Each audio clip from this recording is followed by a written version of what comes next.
All right, well, I'm going to start all over. Welcome to our bi-weekly Foxhole Devstream. My name is Matt. I'm a level designer. This is Mark, who is the team lead. I just want to kind of introduce ourselves again because there's lots and lots of new people. That's so funny because I started the introduction last time with, hey, if you guys can't hear us or audio is bad or whatever, just let us know. And then, of course, there was no audio because Murphy's Law. So today we got lots and lots of cool stuff for you. Unfortunately, HB is not here because he is on vacation. Mark was just saying a second ago when you couldn't hear us. He is taking some well-deserved time off. He has not taken a vacation since he started here. So don't worry, he'll be back. He'll be back. But we got some really exciting stuff. I'm going to just kind of leave it over to Mark. He's got some announcements for you. There's some. It's not so much like announcements, just something I did want to address. It's kind of like the elephant in the room. We've got a lot of new players. That's an understatement, kind of. I was going to say it.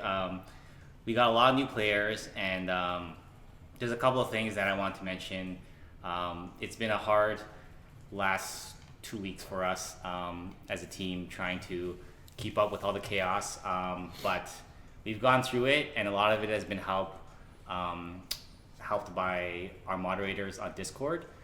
So we want to give a big thanks to you guys. Yeah, absolutely. Without you guys, we wouldn't have lasted. And there's a lot of like weaknesses in the game right now with regards to handling a really large player base. So it's just been such a huge help. I also want to thank all the streamers that and the YouTubers actually that have helped us grow so big over these last 2 weeks. It's definitely without them.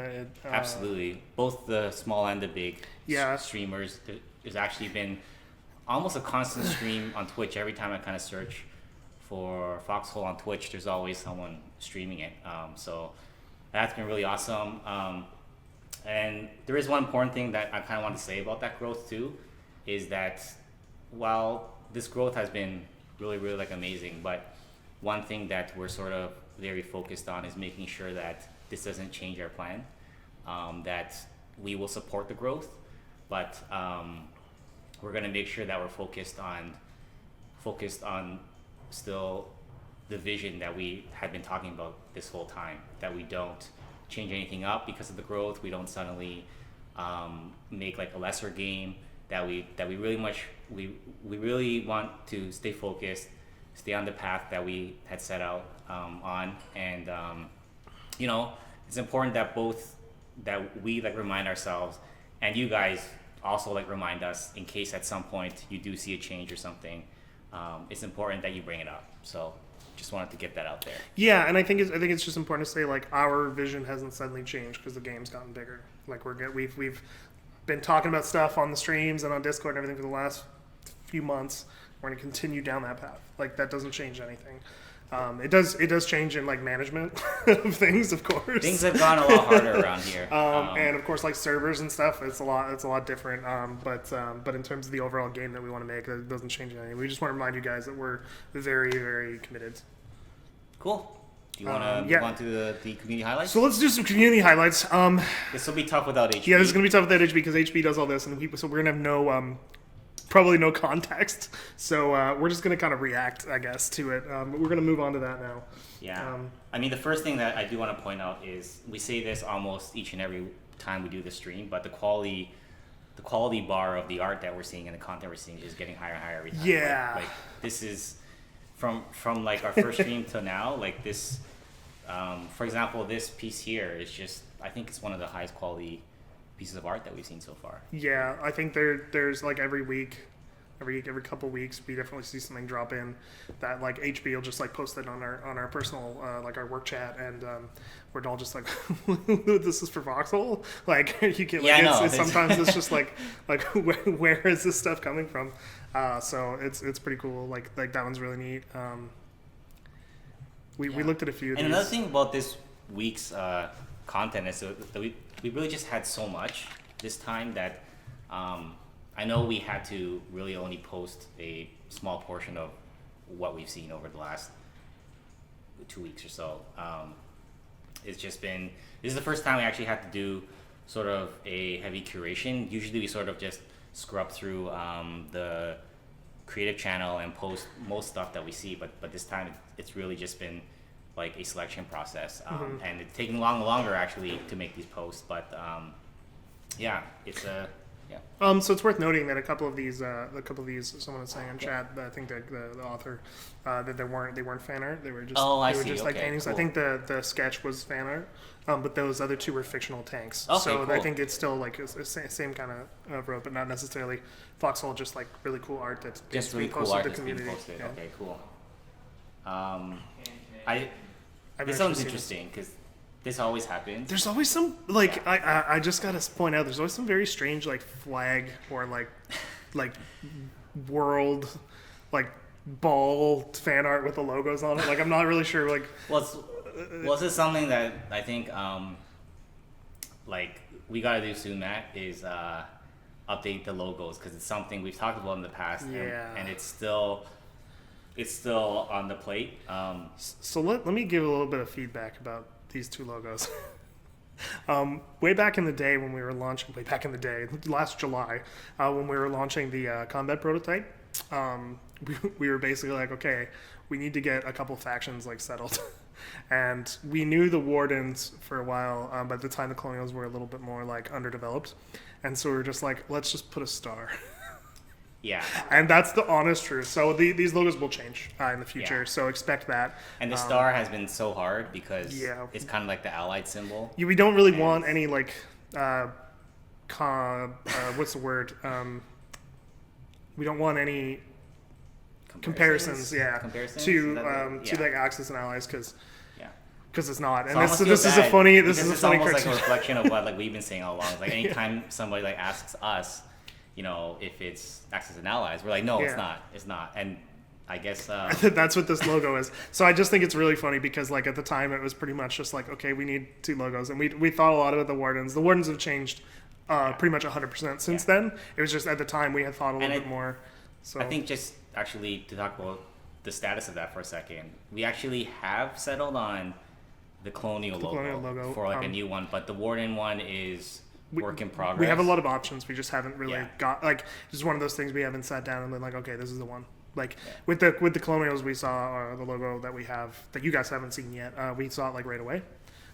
With the Wardens, we just haven't got there yet. So as soon as we have both logos, we are going to update them across the board in the game. Just so you guys know. Recruitment Center. Most of the 20th. 209th Armed Wheelbarrow Division. What? Okay, so I gotta ask you guys, because the wheelbarrow's been a bit of an inside joke in the studio, but I don't know how you guys really ended up with the wheelbarrow as an inside joke because we never really released the wheelbarrow. We had it in one dev blog, I think, but and then it didn't really work. Like every week. I know it's true. It just comes up every week, and it's turned into a thing. The wheelbarrows have been cut, by the way. Like, don't expect wheelbarrows. I don't think. Or have they? Or have they? Or have they been cut? As far as I'm concerned, they're cut. Yeah. I didn't see these videos. This is a pretty cool one, actually. I could probably play it in line here, so it's going to work. There's not going to be sound on these videos for anybody who's new, just because, again, our setup right now is a little bit temporary. We are going to be making some changes to our streaming setup now that we're doing it more regularly. We're going to move it into another room. We're going to have a little bit more of a permanent setup. Yeah. But as for right now, there's some technical hurdles we got to get around. Yeah, this is pretty amazing. I just watched this recently, and you got to see it.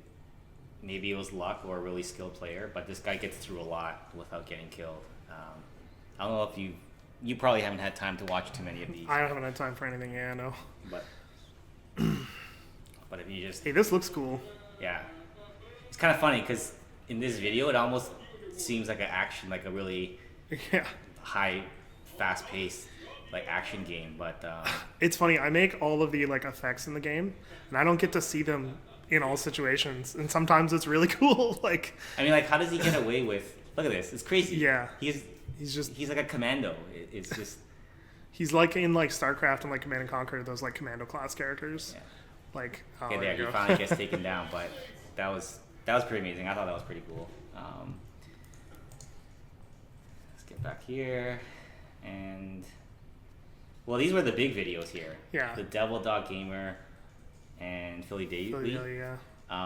And you know what was one thing that I kind of found very interesting about these videos is that besides the fact that they brought in hundreds and thousands of players, obviously, but besides that, I'll turn this down a bit.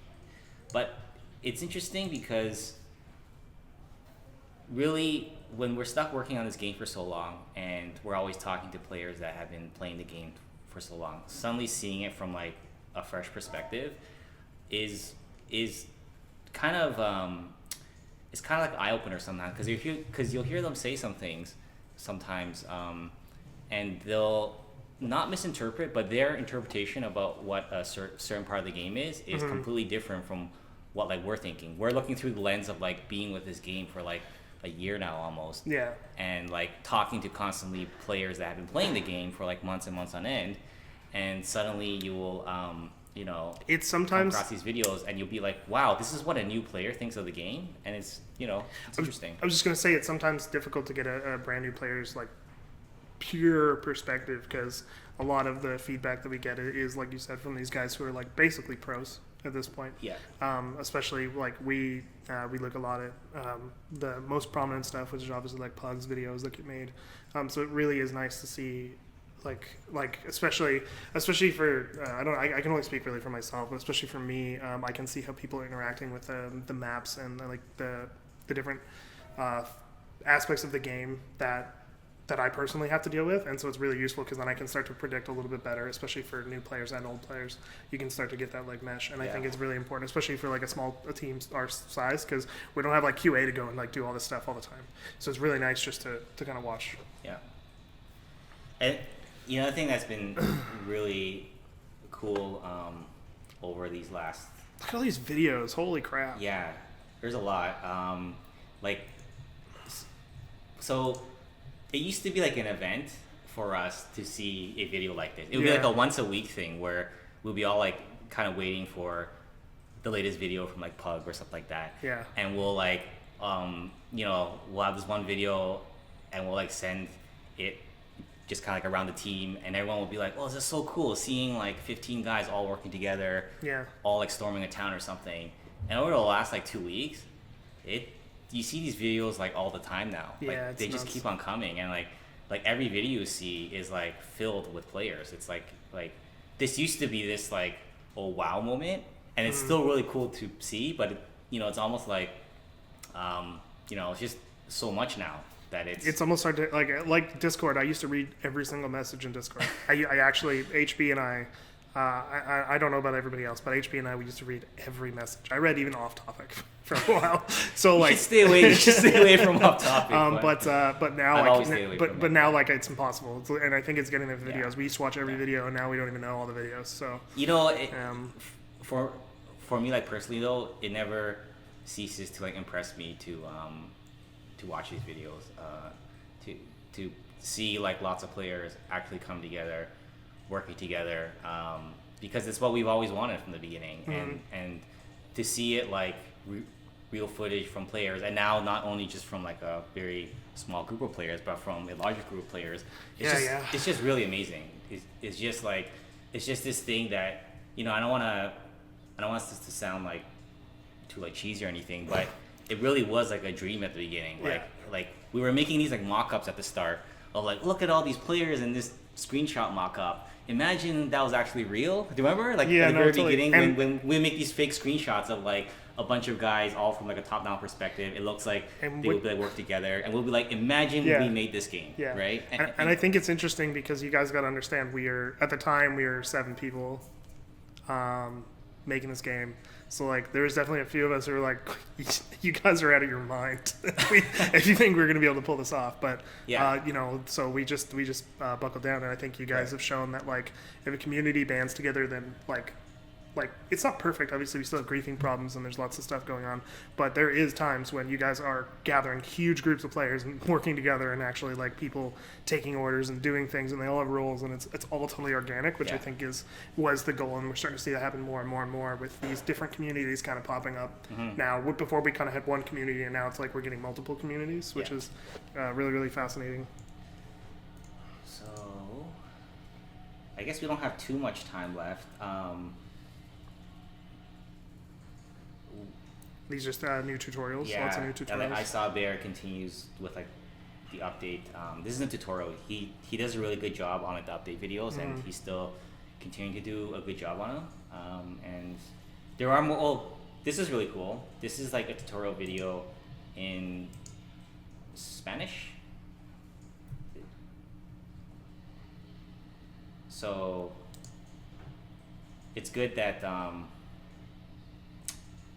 we got our bases covered there. Yeah. Right? So absolutely. Yeah. It's also showing that like there's people from all over the world kind of coming in.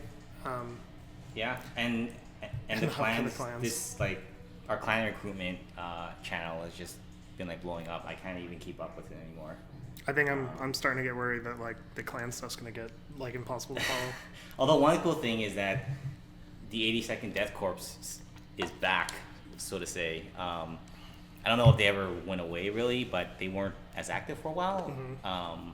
Correct me if I'm wrong, but it's good to see that they're back now. And I think a lot of it was there was a time zone issue before with the weekly wars, but now that there's players playing the game 24/7, it seems like they're able to sort of make a comeback now, which is really cool because I think they were one of our very first clans in the game, actually. I think were they the first one? I don't know if they were the first, but they were definitely in the first like wave from the first few months. So that's cool. That's cool. Drunk Russian Bear's back. Yeah. Well, he was never gone. He was never gone. He's always been on our Discord, but he hasn't been playing the game for a while. But I think hopefully he's playing the game again. So there's just so much content here. So the DK merged with Viking, but they broke off and revived themselves again. Oh right. That's what happened. Okay. Yeah. Anyhow. Cool. These are more like stream videos, like stream recap videos. You know what's funny about this screenshot here? Though? I thought this was I just thought it was real at the beginning. Yeah. Until I took a closer look at it, and I'm like, okay, wait, this is from our game. Yeah, except for the boat and the soldiers. Yeah. What's really funny about these screenshots is there's more of these, isn't there? Like more GIFs and stuff. If you scroll down. Oh, these ones. Okay. Yeah. So this is something I really want to talk about. Yeah. So there's a bug in the game, if you don't know, that you can get into like a first-person camera, which the game obviously was never meant to be seen from that camera, but you guys have done some. I can't remember who did this. This was Deluc. I think it's yeah, it was Deluc. No, it's Lurkus. Yeah, okay. Yeah. Lurkus. But and they're getting better and better because the last time they weren't like animated, were they? I don't remember, but I don't think they were animated. No, I don't think so. Before, no. But these are fantastic. Like I still don't know how to get into this camera mode. No. But it hasn't been a priority for us to fix it, and like I don't know if we should ever fix it. Yeah, it's just kind of funny because like when you like look up, the sky's like this just gross, just gray because you're never supposed to. I work on the maps, right? And I think they look really, really cool. And then you see the sky, and I'm like, oh man, I should just put something in the sky because I don't expect it to be seen, right? Yeah. Because you're not supposed to like really turn the camera, but like I think some of these look like really, really cool. That guy sliding off the hill there, that was funny. But this. Yeah, no, these are amazing. I think there was one. There was one with like the. This one looks really cool. This one with the tank. There's one with the like hidden artillery in the Deadlands, and that one is my favorite. It just has this like ambient feeling. This artillery's been there from the beginning, hasn't it? Yeah, it's been there since the very first. That was with the combat prototype, and people found it out in the open world. Yeah. In that first map that we made. Yeah. And then I also like this truck one as well. Really cool. So anyways, if you haven't seen this yet, you should definitely check it out. It surprises me how well the assets hold up. I know you're going to complain about that, but I'm good with this. I think this looks pretty cool. So yeah, wow, this is really impressive. I hope to see more. Hope to see more in the future, actually. I'm just surprised at how much it holds up from different camera angles. Like it's to me that's just like the impressive part because we definitely don't design it that way. It's not like we're like curating it for that. We're definitely curating it from the top down. Yeah, and there are some, like you can definitely tell here this Foxhole looks a little bit funky. Strange, right? So it's not all good. Yeah. Yeah. But like just the that's our fault though. But what I really like about this one here is like it looks like a base. It does. You know what I mean? Yeah. Like when you look at it from this angle, it's got the walls, it's got the tents, the bunker, everything. It kind of looks like it could be a base in like a first-person shooter. Cool. I mean, there's just so much stuff. Yeah, we want to get into. We could go through more, but maybe we'll get HP to do a little bit of a recap as soon as he comes back, because he knows more about like the context for all of this stuff. Especially the word of HP. I don't want to comment on that. We'll make sure that he comes and comments on it when he gets back. This is just there's just so much good stuff. These stats. I mean, I wish we had more time, but if you haven't seen this post yet, you should definitely check it out. But we want to get into the juicy stuff. So we're gonna talk about features. Before we do that, I do want to touch quickly upon the griefing problem that we've been seeing recently. It's a huge bummer right now, and it's for all the new players out there that has just been joining us these last 2 weeks. We are well aware of the problem, and it's our top priority. In fact, on our last up. So to sort of have the longer story there, we've always been working on making the game better with respect to protection against griefers, and we've always been kind of slowly making that stuff better, stuff like the vote kick system. But it was not so much of a problem just a couple of weeks ago. It was still a problem, but it wasn't as apparent as it is now, and we were spending, I guess, less time on that so we could focus on features, because there's still a huge part of the game, huge parts of the game that aren't even finished yet. But since the explosion of players that happened 2 weeks ago, it's clear that the systems that we have right now are not working. They're not scaling to this player base, and we know it's broken. Mm-hmm. So we know it's broken, but we're working hard on fixing it. We snuck in a couple of things in the last update, and we really only had 2 days after the player explosion happened before we could slide in these features. So we weren't able to do a whole lot. We sort of got a whole bunch of new players, and we knew that we had a release to do, and we had 2 days to kind of come with a plan and sneak in a couple of things, and we addressed some of those things, and by addressing some of those things, we actually caused some other problems. Yeah, exactly.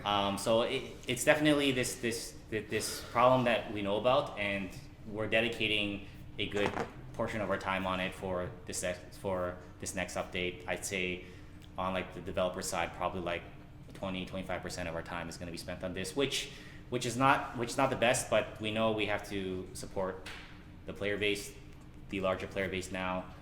So in summary, we hear you, we're working on it, and hopefully the situation will get better. Yeah, it's also the other thing is we just didn't expect, we weren't prepared, basically, in terms of the back end stuff, for griefing, there are problems that we didn't even imagine that sort of came out from the influx of players. So we're on it. Is basically, but anyway, let's move on to we're gonna move on to some juicy new stuff. The stuff that's coming out, not maybe in the next update, but coming soon. So there's quite a few exciting new features. I'm gonna let Mark talk about this. I will talk about this for a while. So production and logistics is something that we've been thinking about for a really long time, and we talked about this in the past before, but we sort of see the current production system as this really old and outdated system from a long time ago that in our eyes should have been changed months ago, but we still haven't gone around to it. But now we're going to make it a priority, and we're hoping to get some of these changes in for 0024. So the first thing I want to talk about is how we're going to change production of weapons, and I also want to talk about our goals here, right? And our goal for changing production is that we really want to separate weapon procurement from weapon production. So what I mean there is that if you spawn into the world and the role or what you're trying to do is you want to go to the front line, you want to help out with the combat. You want to help out in that respect. Right now, players sort of their workflow is, okay, I want to go to the armory. I'm gonna try to purchase a weapon, right? Kind of like a gun shop. And then the like banned term around here is gun shop. Yeah, we hate that. We hate that term because we know it's a problem in the game. So they go to the gun shop, which is the armory right now, and then they try to purchase a weapon there, and then they bring that weapon to the front line, and then they fight, and then they die, and then they're like, I gotta go back to the armory again. And that is the wrong workflow in our eyes. And it's the fault of the game. As it is right now, like if you scrolled up that thing, you could see a guy out there with like a trench coat. What do you buy? And then there's just guns. Yeah. And it's like that's like literally not how we were thinking about it. So. Or perhaps we weren't thinking too hard about it at the time. Yeah, it was just get guns built. Yeah, we just needed that at the beginning. And how we actually wanted to work is we wanted to feel a lot more like integrated into the supply line. We want somebody that's in charge of the logistics to go to a factory of some sort to start producing these items, come back to pick up those items, and then to bring that to the front line, town hall, barracks, what have you, and then drop it off there. And then if you're just someone who needs a weapon, you should be getting it from there. Yeah. I know I've said this in the past before, but I just wanted to like repeat it for all the new players out there. And so something that we're gonna do is we're gonna have a new structure, a world structure. It's gonna be the factory, and how it's gonna work is, first of all, we wanted to replace the workshop and the armory to start. And how it's going to work is it's going to be a general purpose factory, and there's going to be 2, 3, maybe more per town, and you can repurpose them to produce 3 items. 3 is a number that we can play around with, but it's a good starting point.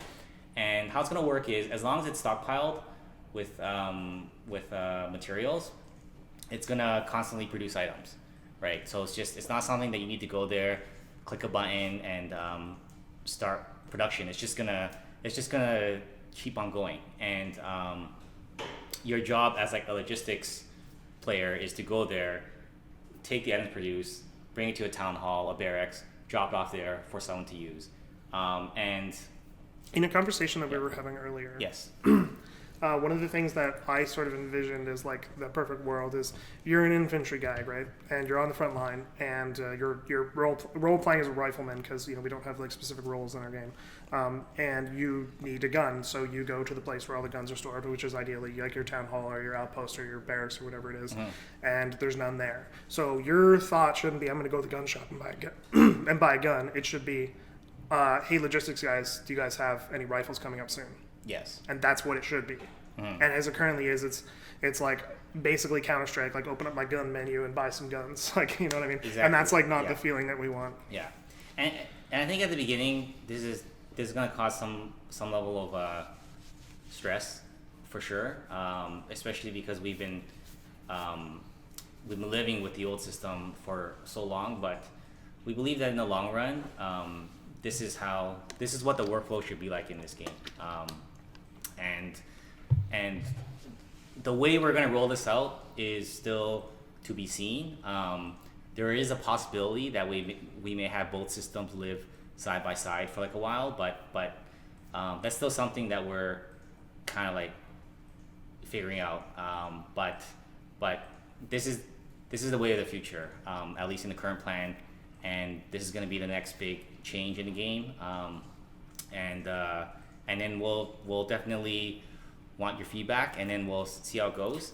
It's fine. It's fine if you don't have like a direct answer for it right now, but there's a little bit of confusion. So, do you decide what items are going to be produced? Yes. Okay. Yeah. The factory's not like sentient and decides by itself. You choose the items that it's going to produce, but it constantly produces them. Yeah. It's not like you click a thing and then that gets produced. It's like, and we'll have more to say later about like the actual process. The process there, but so actually, I will expand a bit on that because I think it's worthwhile to mention that a part of the strategy is figuring out like if you can only produce a certain number of types of weapons in one town, you might not be able to like do it all in one town. Whereas right now you can pretty much do it all in any town that has an army and a workshop. You won't just be able to like stay in this one town and make everything. Right? You're gonna have to make trade-offs.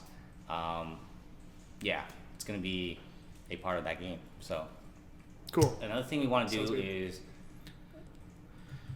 item crates. So this is another somewhat controversial change, but it's something that we've been thinking about for a long time. Is that we really don't like players in the game. Not we don't like the players in the game. That's not we don't like players, don't like guys. We hate all of you. But it's more we don't like the idea that you can carry around a stack of like 99 items in the game, and sort of just like be able to use them that way. So something that we want to do is encourage this workflow of the items that you make at the factory can't really be used until you brought them someplace where they can be like unpacked is kind of like the idea. And items made at the factories, they're going to be in a crate at first, and once you brought it over to Town Hall, Outpost, Barracks, then you'll be able to like unpack them and use them there. And we think that this is important because right now, like any player can just walk up to the armory and take a stack of 99 rifles that were stashed there, slowly walk away and start like using them somewhere or throw them out or something like that. And we really want to stop that kind of gameplay, right? We actually feel that the source of at least some of the griefing in the game is because there's kind of like a butting heads of like, these people that just want to try to get to the action, and these people that are actually like seriously trying to like organize production. So we really want to separate those two things. And this is another thing that we're probably going to be rolling out pretty soon, and we're going to try it out. We're going to see how it goes, and we're going to be listening to your feedback on these things. And I think those were the two big ones. I think just one more point that I want to make is like there's always this concept that I read about people saying like, okay, like they're stealing my stuff, and like when I think about that, it's like there really shouldn't even be a concept of stealing or like my stuff, like. Because you're a military, you're an army, it should be like you have the gear that you need at all times to go do the job. And that's sort of like, this is the hardest thing because you're playing as a singular character. Yeah. And so like I totally understand it's very hard. I think it's going to be a really big challenge to sort of change the mentality and sort of make it seem like, okay, this is more communal. Like if we're like gearing up for like a big operation, there should be some way to communicate that, and there should be some way for like other players to know like, okay, well, whoops, I didn't mean to take that. Yeah. Like from you guys who are playing thing, and I think that's just gonna be a really big long-term challenge that we. And like another thing that there's actually another huge feature that has to do with production and logistics that we're not going to talk about today, but one of our goals is we want logistics. If you're playing logistics, we really want we want that system to work in a way where you can't help yourself really unless you're helping someone else at the same time. We want it always to be like that. So like kind of to add on what you were saying, Matt, is that like we don't want to get like we don't want to prevent people from stealing. We actually want to make stealing not even a thing. Like there shouldn't even be really a concept, right? Yeah. It's sort of that's like the ultimate goal, and some of these steps we're taking is to try to reach that goal as much as possible, because from the very beginning the main goal of our game is to get hundreds of people working together. So if we're not doing that, then I don't know what we're doing, right? So I think those were the two biggest changes. Those are things coming down the pipeline. And oh, wait a minute, there's actually another really big thing. Is there? What's the next big thing? It's not so much a change, but it's the Oh yeah. World Conquest. Okay, mode. so this is I just forgot about this. This right? is a little thing. Yeah. I just There's forgot. no more big things left. There's no more big things yet, but this one is much more at a high level, and it's a bit further off than the other changes that we talked about.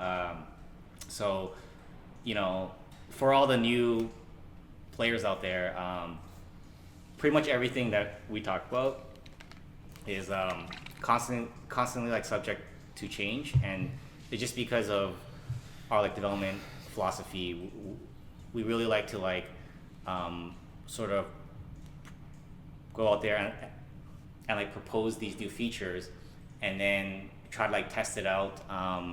Try to test it out in like a dev branch. Try to get your feedback, and things change, right? And maybe sometimes things change even before they reach your hands. So just wanted to kind of like make sure that all the new players know our style. Yeah, we work very like guerrilla. Like 1 week something could be one way, and then the next week we change it entirely, and that happens in the office and in the game. So it's like sometimes we don't even really want to share certain stuff, but we feel like it's kind of healthier to share things anyways, and if we have to change the plan later, then we'll change the plan. Right? Yeah, absolutely. As long as everyone's on the same page, I think it's a healthy thing. Right? Absolutely, yeah. So this is a thing that we've been talking about for a really, really long time. You guys, when we first announced this type of thing, we called it like a strategic layer, but since then things have changed in the philosophy that we have behind the strategic layer, I suppose. So Mark's going to kind of detail that out now. Yeah, so there's going to be two modes to play this game eventually. One is, we haven't really named it yet, but it's pretty much what we have now. It's like a server browser. You go in, you choose your server, you participate in like a single region type of war. And the other mode is the World Conquest mode. And we sort of talked about something similar to this last fall. I think we talked about it as like the strategic mode or like the war mode or something. Yeah. But that's kind of like transformed into this mode. And one of the things that we really want to do with this mode is to really try to fulfill our goal at the beginning of having a single large world where you can travel anywhere, right? And that's our goal for this. We want players to be able to, through the roads, travel between zones and have a war not just be in one region, but be happening at multiple regions at the same time. So ideally, like we have like however many X number of maps. In this case, we have 4, and all 4 are being fought on different fronts, and the different factions are taking them, and then, that type of thing would be in the most ideal scenario. Yeah, exactly. And we feel that there's probably gonna like a long time ago, when we moved from the combat prototype to the open world, it changed a whole bunch of things. We saw things in the game that we never even dreamed of previously, and I'm not necessarily saying that this jump is gonna be a similar thing, but I think we might be surprised at how people might have to change the way that they play, at least for this mode. Absolutely. Yeah, because it's gonna be, the war doesn't necessarily end when one region is claimed. Opposing factions can retake previously claimed regions. So this is going to be, and like, at least at the beginning, we're sort of probably gonna, depending on how many players are wanting to play this mode, we may limit access to it at the beginning. Another thing is that we're going to be doing this in steps, right? So we may even roll out this mode in some form where you can't travel between the regions first, just to test some higher level systems first. So this is a long-term thing, right? But just sort of wanted to share our progress on this front. So yeah, last feature. Yeah, last feature. Are you ready to? Yeah, this is all you. Let's do it. Okay. Guess what, guys? We're doing another map. Surprise! Surprise. So the next map is the Umbral Wildwood. One of the big philosophies we have with the map design is I always come up with a really high level concept that'd be cool to think about the different scenarios that could be in place for combat. So this particular one was like I Actually, I think this was also like a more of a collaboration in terms of the concept. We really wanted to see this like transitional area. So this is west or east of the Upper Heartlands, and what we wanted to see was to go from fields to like dense woods, and you might see lots of different concepts in terms of like the world. You might see like logging towns. There's going to be shallow creeks and waters that you can actually walk through. You can see bridges on the map design, but one of the big things there is like the bridges may be only just to get like trucks across. You may be able to cross the river there. There's a little bit more of like a complex like road and town structure than you see in the other maps. I think it's a little bit less straightforward. It's a little bit more kind of wide open in terms of like the different directions that you can take. It's not necessarily going to be something like Callahan's Passage, which is a lot more linear, a lot more straightforward. Even now, it's still probably the most linear map. This is probably the complete opposite of that in terms of overall like structure, but it is going to, hopefully, my goal is to make it feel both very open and very claustrophobic in different parts of the map, but you're never like totally limited by big rock structures or anything. So you can go through the woods. It's just going to be kind of dangerous in there because you can't see anything. And that's going to be I think that's going to be a really interesting thing. Guerrilla tactics, I think, are going to be like super useful here because you can totally ambush people if you're planning it out. There's going to be towns that are right in the middle of the woods. It's not just going to be like a big clearing and then there's a town. You're going to have to go through a road that's right in the middle of the woods. There is, I think, a large number of towns. I think I counted 9. So there's a lot going on in this map, and it's something that it's another one of those things that I've really wanted to do is like a forest-based thing. But I really like the idea of this transition. So if you think about, I don't know if everybody has this image in their mind, but I grew up in like Northern Ontario and or I guess I grew up in Northern Ontario. Yeah, they grew up in Northern Ontario. So, but if you start going north, the further you go north, right, in Ontario, Canada, for anybody who doesn't know where that is, you start to see like this farmland turn to woods, like really, really quickly. And it becomes like a dense woods, and then it becomes like a huge like reservation, like national park. And I really wanted to capture that feeling of going from like this cultivated land to just this wild land. In terms of like the lore and stuff, I could definitely see this being like an area that was like more untouched in the past, but is now being like the woods are being cut down and used for supply, so it's being kind of cleared out. But this is kind of one of the last like vestiges of like kind of wild forest, and it's not like a jungle because again, for a lot of new players, we've talked about this before, but the game is mostly going to take place in like a cold and harsh climate, not necessarily like a warm and humid one like a jungle, at least for the first probably long while. Mm-hmm. So we'll show some screenshots and like a little video walkthrough of like one of the areas that I'm working on.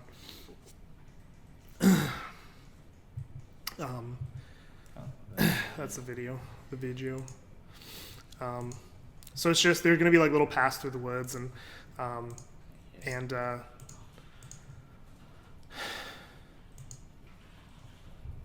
this is just so you can get a sense of like what it might be like to actually go through the center of like a big open area, which is not exactly open.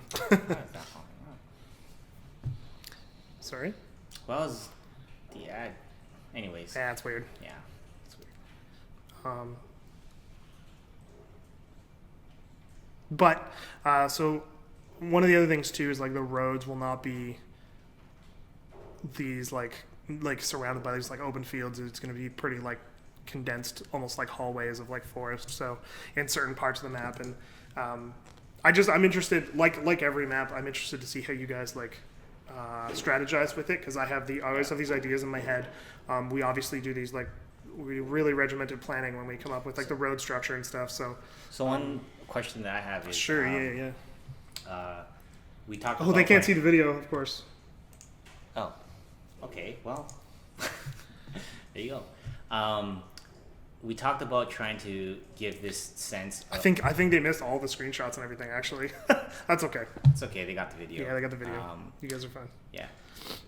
One of the things that we had talked about is the challenges of trying to give the player the sense that they're in a forest from a top-down perspective, and we have a little bit of that in like the spine. Yeah. But what are some like new techniques that you've used here to try to better have that feeling. So I think one of the big things when you talk about woods is it's not just like totally flat everywhere. In this particular case, it's not too like there's not like this rolling geometry. But the other thing is there's like when I think of like the woods where I grew up, there's lots of little landmarks everywhere. And there's lots of little paths that people have like trudged through the grass and all that type of thing. Like you can see in this, there's like little wooden planks on the ground, and I think you'll see these areas where people have maybe like tried to cross through or tried to like make paths through. Right. And I think one of the big things is like organizing chaos, because I think if I had to criticize thing about the spine and Deadlands in general is some of the earliest stuff that we did. I think the spine is a little chaotic. It's a little just like, here's woods, blah. We just puke trees all over the place. But I think in this case, I want to be a lot more deliberate with how I'm sort of planning the paths through the woods and like the roads and stuff. And like when I'm going from like really dense like amounts of trees to like open clearings and like trying to come up with a reason for all that stuff. And also how wide the roads are, I think is going to be really important, because I'm not going to be making like these huge wide roads this time. So sometimes you'll see that, sometimes you'll see thinner roads and more narrow roads. Right. Definitely in the wooded areas, I want it to feel a little bit more overgrown and a little bit less like traveled. So let's just show some of those screenshots, because since they didn't actually see them. Sorry about that. We were talking about other stuff and I had the window open. Yeah. So you can actually see the if you go back one, you can actually see the map layout, which I was talking about. Yeah.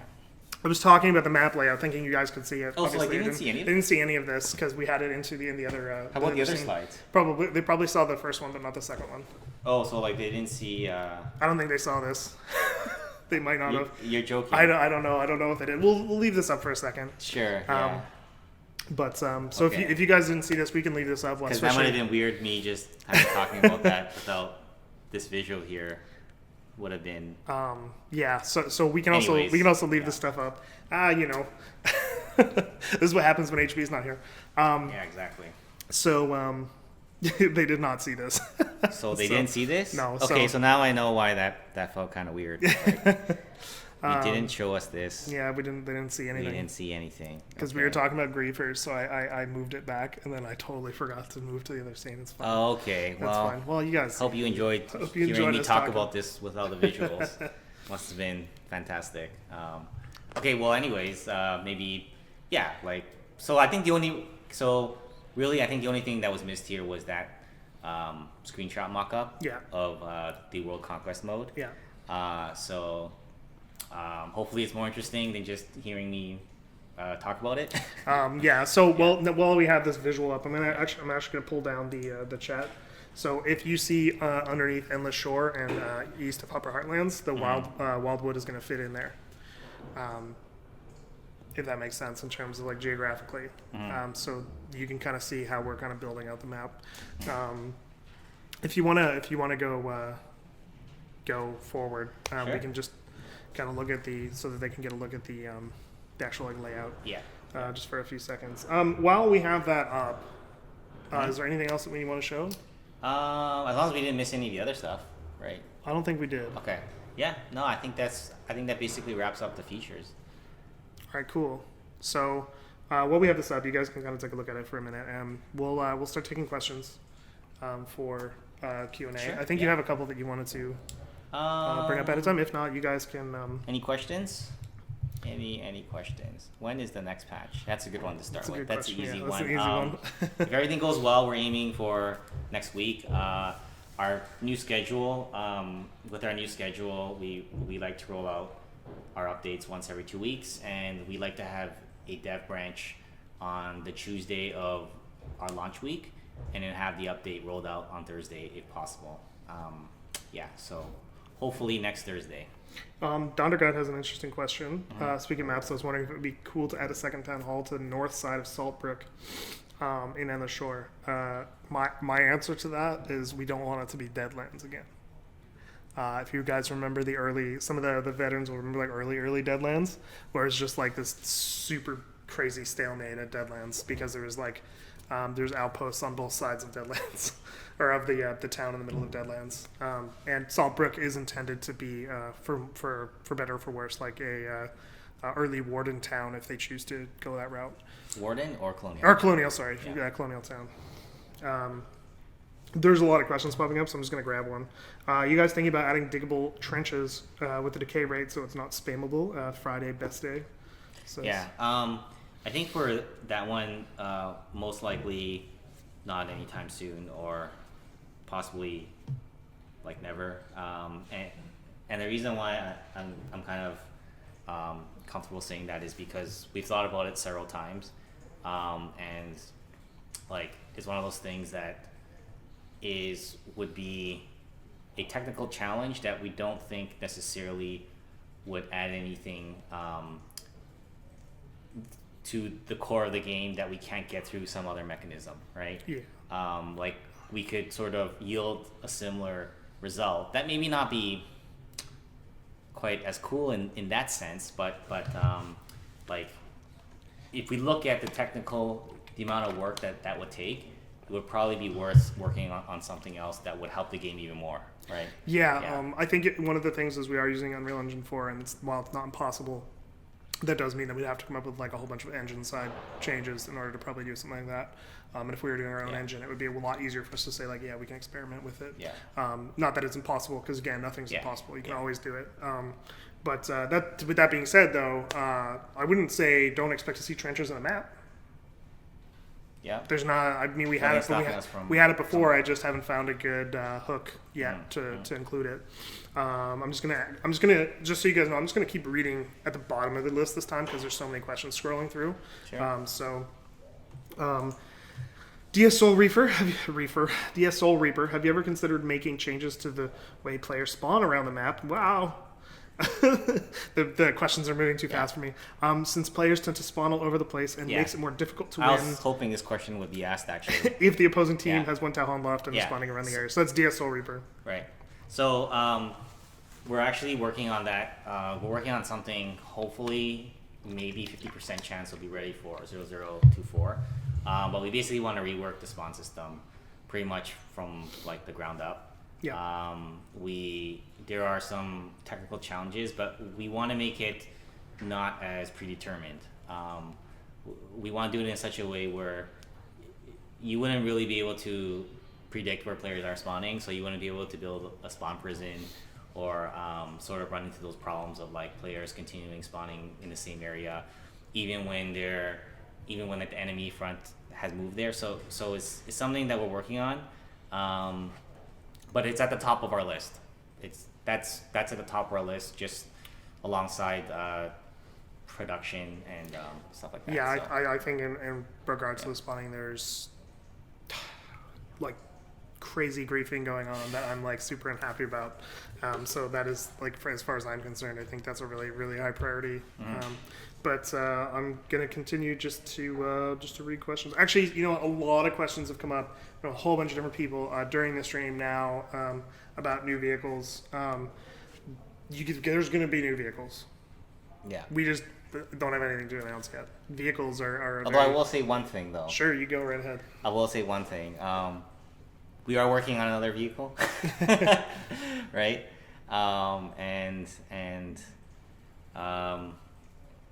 And hopefully in the next like 2-3 updates, you'll see a new vehicle. Vehicles are very complicated beasts, so we put a lot of care, or try to, and even with the amount of care that we put in, you guys have seen the bugs with like the truck and stuff. So like they're very difficult. And we want to take them very seriously. Something's in the pipeline, for sure. That's fantastic. Whiskers asks, do you see the idea of Navy for both sides being a thing, or would you think that you would segregate combat? What do you think about naval invasions? What was the first part of that question? Will one side have a navy while the other has like air? I'm just gonna throw that out there. Like, if we did add naval combat or air combat or something like that, will we segregate the different like strengths? Most likely not. Naval is not something that is anywhere near future for us, but I don't think that one's out of a question. I think it like excites us, and it's a possibility, but probably not until at least after we go like early access. Not before then. Cool, sounds good. Spurka 10. Can we have some kind of icon or color change from your allies and coalition members? see who was in the coalition a little easier. So if it was just like a little icon. Yeah, I think that's a kind of feature that falls under the category of when we go early access, we'll probably work on something like that. For all the new players out there, we kind of preach this like every week. Our goal is to get all the fundamental pieces of the game in there first, and then once we feel like, okay, this is the game for the most part, then we'll add in the polish, the extra features, these little quality of life changes sort of in the early access phase. That's sort of how we like to plan things. Yeah. And something like that probably falls under that category. So. What about water combat? Any possibility of swimming X Ninja Theory? We've talked about wanting to put swimming in the game. I think swimming would be really cool, actually. That's one of those strange features that we've talked about internally many times, but it's never been like planned out in the schedule or anything. But I think there's a good possibility of that might happen at some point. I think though that we sort of have to, besides it just being like an exciting idea on its own, we have to make sure that that's going to help the core of the game in some way. Like it's going to sort of add some new layer of strategy, or add to the combat sandbox in like a meaningful way, and it's not just okay, well now you can just swim across water for no reason. Like yeah, we've definitely talked about it because walking up to a bridge and just like dying in the water for no reason is obviously not like very immersive, but like immersion isn't the first priority right now. But like Mark said, like it could come at one point, but we just have to really like, I think it's a matter of like priorities and what is feasible and that type of thing. There's tons of questions. Is the weekly war format going to remain the same for the time being? Crazy Flying Chicken. So the format from last week was that we only had 4 servers with the weekly war. I think that it's going to change at some point. I think it may, once the World Conquest mode is there, then we might change the weekly war format slightly. The things that we do like about it is obviously it's sort of like a gathering point, something to get like excited about each week. But the part about it that we really kind of don't like that much is that we don't want the rest of the game to feel like you're not really playing the game. Yeah. And that's one of the reasons why we sort of toned it down to only 4 servers, because what we were finding previously is there's a lot of players that were playing the weekly war, and then once that was over, they'd be like, okay, well, this is not the real Foxhole anymore, so I'm not going to play until next Saturday. But for like Foxhole, eventually, we can't only have people playing on Saturday. Like people just have very different schedules. People need to be able to play the game pretty much like whenever they want, right? Well, I mean, at a certain point, people are going to be hopefully paying money for the game, so we don't want to like hold it back, the coolest stuff for one day. Like you should be able to play it as soon as you buy it, or as soon as however it's been. I think we might keep something in the spirit of like there could be something exciting to look forward to at some point, like each week, as an example. But I think we can expect some changes in the next like month or two, perhaps. We'll see. Yeah. There was one question up here that I wanted to grab. _, why did you choose the Unreal Engine for the game? Did we think about any other engines? Well, we used the Unreal Engine for our last project, and we got pretty good at it. And I think that with the biggest thing with the Unreal Engine is that the multiplayer code is pretty solid. It doesn't necessarily like lend itself to stretching to like that many players. I think we're kind of pushing the envelope on it a bit, but in our early tests, we were able to make this huge world, and we did run a couple of tests to see, okay, if you have a whole bunch of people in it, is it going to hold up? And it held up. So, we stuck with it, and it's worked out well. At the end of the day, it was like features that we wanted, our comfort level with the amount of like artist. I think the amount of artist control is really like vital as well. Like we can do a lot without having to really worry about with programmers. For a small team, I think I feel pretty confident saying this given at least the amount of time I've worked with other engines. For small teams, like the Unreal Engine is like a beast. It's really useful. There's a lot that can be done. So I personally prefer it right now.